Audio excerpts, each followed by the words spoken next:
Magandang araw sa inyo lahat. Ako si Liani Rintorfil at ngayong araw ay aking itatalakay kung ano nga ba ang akademikong pagsusulat na lakbay sa naysay. Ang lakbay sa naysay, isang uri ng sulatin na naglalahad ng kanyang karanasan, obserbasyon at pagninilay na isang manunulat habang siya ay naglalakbay. So basically, ang lakbay sa naysay ay pinagsama ng tatlong writing. Una ay ang paglalarawan o ang descriptive writing, and next ay ang paglalahad ng karanasan o ang narrative writing, and last is ang pagninilay or ang reflective writing. So for example, is ako mismo nga naglakbay is niadto ko og Luneta Park, and dito sa Luneta Park is nakita nako nga daghan og mga statue ni Dr. Jose Rizal or unsa pa man nga mga makita nako nga mag-represent dito sa Luneta Park. And sa akong nakita is syempre if magsulat ko aning lakbay sa naysay, ako ang ibutang dito or ako ang ilahad kung unsa akong nakita or akong i-describe kung unsa jud ako makita.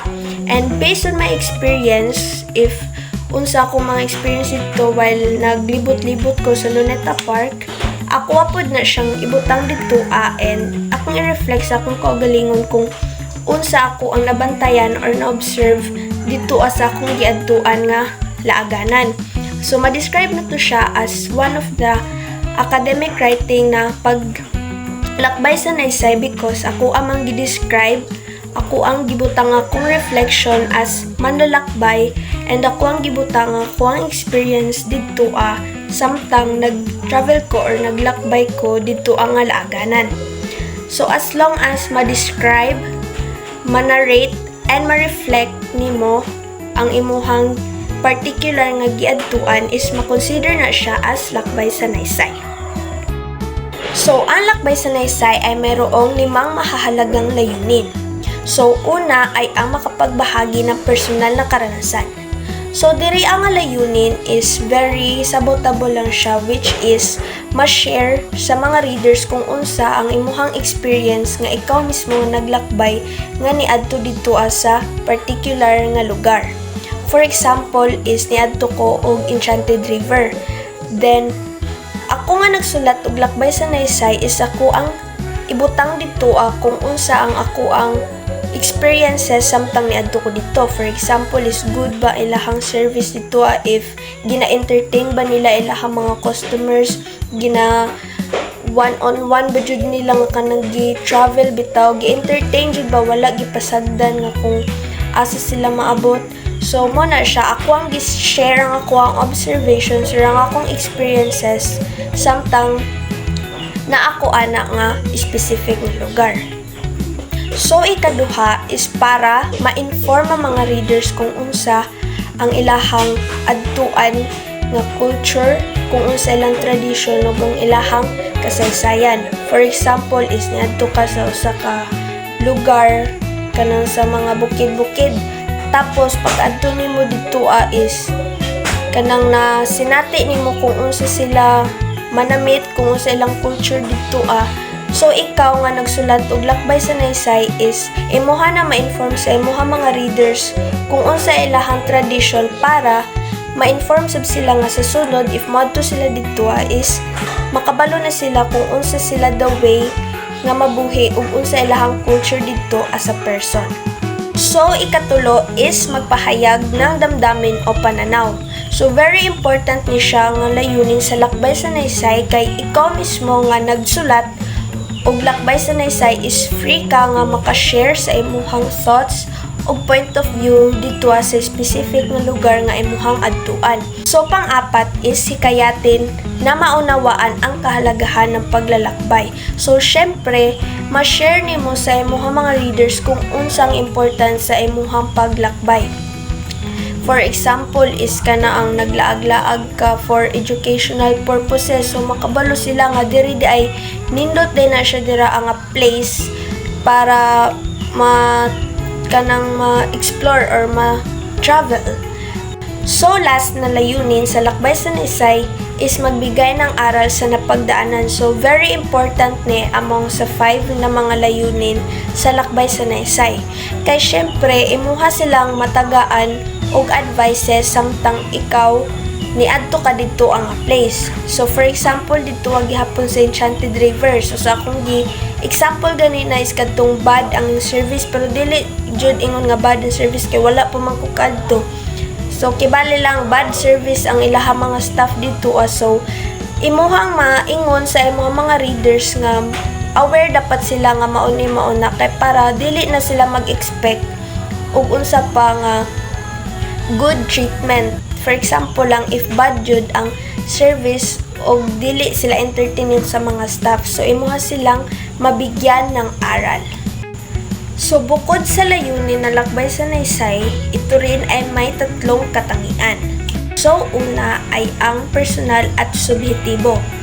So sa personal at subjektibo na lakbay sa naysay is nagcompose lang gid ni siya kung unsa ang iyahang point of view nga ikaw mismo nga naglakbay kung unsa imong masulti didto sa imong giadtuan nga place. So pangalawa na katangian ng lakbay sa naysay ay deskriptibo.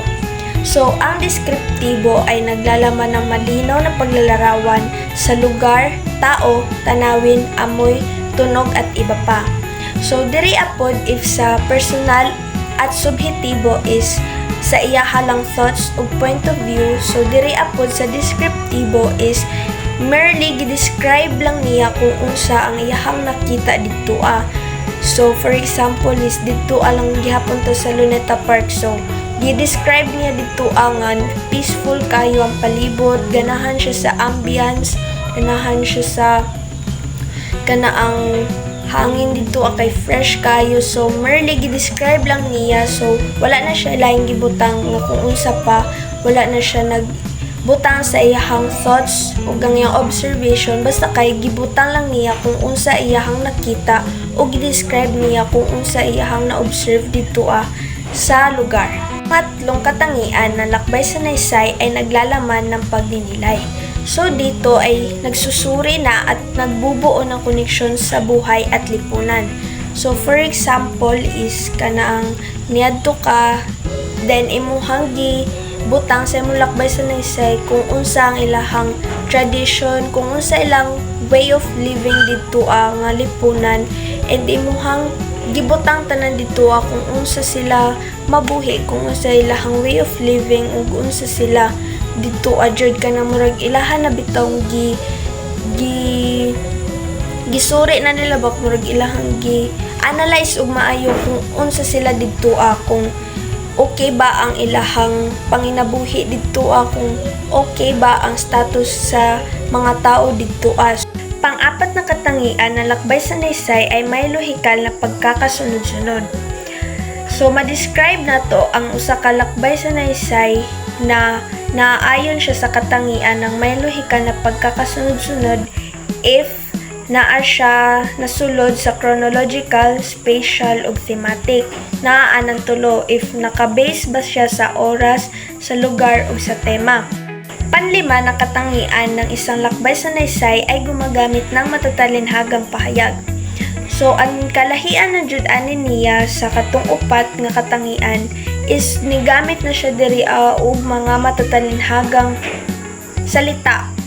Parihara na siya kay kanang muragi exage niya pag-describe ang usa ka event or usa ka phrase dito para relate niya dito sa iyahang nakita kung unsaon niya pag-describe. So parihaan nang niadto siya og palengke, iyahang gi-describe dito for example is nakakasulasok ang amoy ng mga isda, malalansa ka na mga ba, gamit na siya og mga exage mga words para ma-explain dito o ma-describe sa iyahang tiadtuan as manunulat na naglakbay dira ang lugar.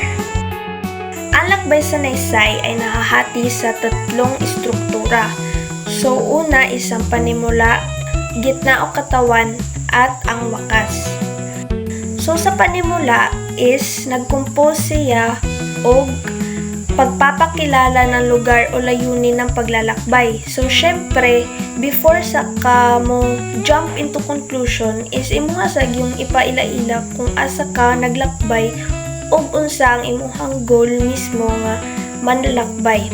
Next is ipinapakilala ang magiging focus ng sanaysay. So, dili pwede nga daghan ka o gifokusan sa imuhang sanaysay. So, if kana siya is mo na siya nga lugar nga gusto nimo buhatan og lakbay sa naysay ug mo na siya imong goal, dapat dira ra jud ang imuhang focus ug dili na ka mo jump into lain. Last is dapat nakakahikayat at nakakabighani. So, important pod mismo sa imuhang lakbay sa naysay nga dili bitaw laay ang imuhang pag-way sa imuhang pagsulat. So, dapat is makahook siya og attention sa uban. So, as much as possible is kanang imuhang writings is nindutay bitaw siya kana susugod pa lang sa pagbasa sa mga readers is ganahan na gid sila dayon mobasa ba nga ay kini siya kay nindutay siya og intro sa panimula pa lang dahan is nindot na gani. So, unsa na lang ka sa iyahang body ug sa iyahang conclusion. Sa pangalawang struktura na lakbay sa naysay sa gitna o katawan ay dito na ilalahad ang karanasan ng isang manlalakbay. So, for example, is dito sa imong giadtuan nga bukid is naka-experience ka dito ang nindot kaayo ang ilahang mga gulay dito fresh kaayo kung sa imong nakita dito. So, dire na siya nimo isulod sa gitna o katawan. Kay dire asa panimula imuha namang giingon kung asa ka nga lugar unsa imuhang goal ug imuha na silang gi hook ang ilahang attention para mobasa. So, diri sa gitna og katawan, imuha nang inarate ang imuhang experiences, imuha nang i-describe kung unsay imuhang nakita dito ang lugar nga imong giadtuan. O giingon po diri nga nakapagbibigay ng aral, damdamin at obserbasyon. So, if naaman kay mga na-observe dito sa imuhang lugar nga giadtuan, dire na siya nimo ibutang sa gitna o katawan. Tanan nimong experience, imuhang observation ug ang imuhang mga na-feel dito ang lugar nga naglalakbay ka. Pangatlo ay ang wakas. Dito na ilalagay ang pagninilay at konklusyon, mahalagang natutunan at kung ano ang epekto ng paglalakbay sa manunulat. So, human sa panimula, imuha ng gibutang imuhang goal, lugar ug giunsa nimo pag-hook ang ilahang attention, dira siya. Sa gitna o katawan kung unsa imong mga experiences ug ang imuhang thoughts, point of view, dira siya nimo ibutang. Last is kung unsa ang imuhang analyzation or ang imuhang mga imuhang na-learn dito ang niadto ka. If giganahan ba ka or nasatisfied ba ka sa dito ang lugar nga imong giadtuan ug unsa naka-epekto sa imuhang manlalakbay ang imuhang pag-adto dito. Next ay kung ano ang mga dapat isaalang-alang sa pagsusulat ng lakbay sa naysay. Una ay ang layunin ng paglalakbay. Kung ano ang dahilan kung bakit ka naglalakbay. So, imuhang i-identify before sa ka nga magsulat og lakbay sa naysay kung para unsa dayon na imuhang gisulat.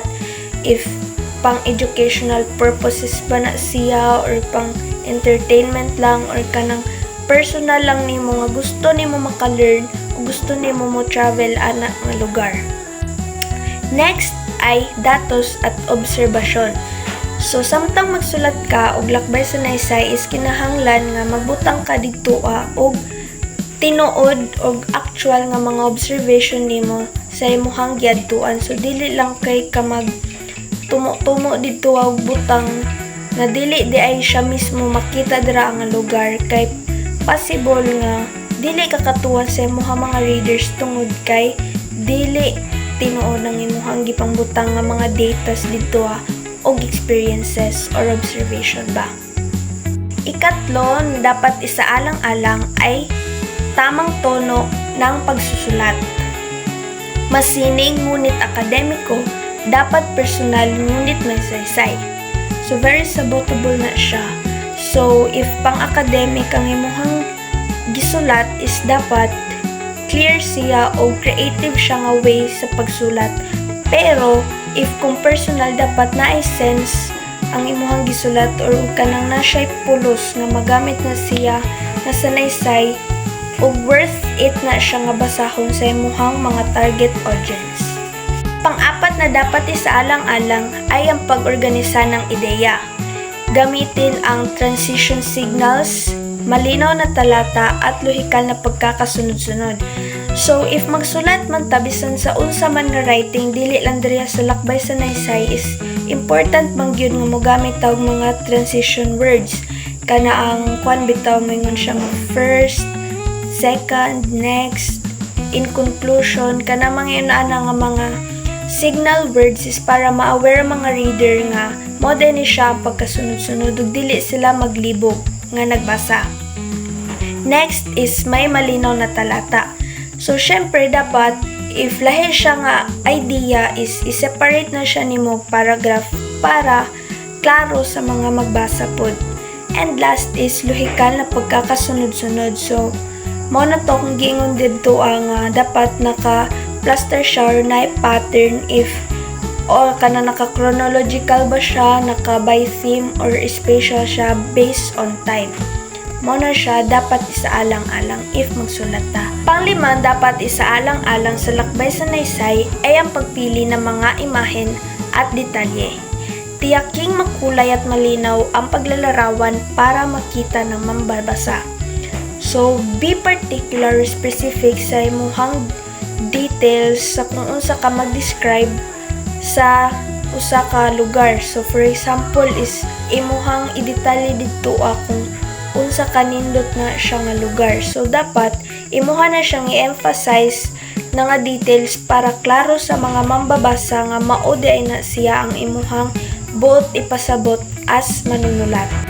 So, para sa last part sa akong report about lakbay sa naysay is nag-prepare ko og usa ka example sa lakbay sa naysay para kabalo mo kung unsa ang structure nila if unsa ni siyang katangian kung unsa ang dapat masulod aning lakbay sa naysay nga academic writing. So, ang pamagat niya ay isang umaga sa bundok ng Hibok-Hibok. Ang unang pag-akyat ko sa bundok Hibok-Hibok ay hindi lamang paglalakbay patungo sa tuktok, kundi isang paglalakbay patungo sa aking sarili. Habang tinatahak namin ang makitid na daan, naaamoy ko ang halimuyak ng mga puno at nararamdaman ko ang malamig na hangin na tila bumabati sa aking pagdating. Mas naging makabuluhan ang biyahe nang makasalamuha ko ang mga lokal na gabay. Sa kanilang mga kwento, natuklasan ko ang kahalagahan ng bundok sa kanilang kultura at kabuhayan. Bawat hakbang ay tila pagtuklas hindi lamang sa tanawin, kundi sa kasaysayan ng lugar. Sa pagdating ko sa tuktok, napatunayan kong ang paglalakbay ay hindi sinusukat sa layo o taas, kundi sa lalim na pag-unawa at pagninilay. Umuwi akong may bagong pagtingin sa kalikasan at sa simpleng pamumuhay ng mga tao. So, diri ang halimbawa is very klaro gyud sa panimula, gitna o katawan at sa last part which is ang wakas. So, sa panimula is iyahang describe kung unsa iyahang goal ug asa siya nga lugar ni adto ug iyahang gi-convince nga mga readers nga kana ang iyahang maparating kung unsang iyahang na-experience dito samtang naglalakbay siya. So, diriya pud sa gitna o katawan is iyahang gibahagi kung unsang iyahang mga observation dito kung unsa ang iyahang mga experiences dito as siya nga naglakbay, and last sa wakas is iyahang gibutang ang iyahang mga aral nga natutunan kung unsa ang purpose nga niadto siya dito kung unsa ba iyang mga learnings dito ug unsay pulos, unsay kahalagahan sa iyahang paglalakbay. So mora na siya akong report and very sayon, very sabotable. And unta naamoy na learn sa akong report about akademikong pagsusulat ng lakbay sa naysay. Maura to, and thank you for watching.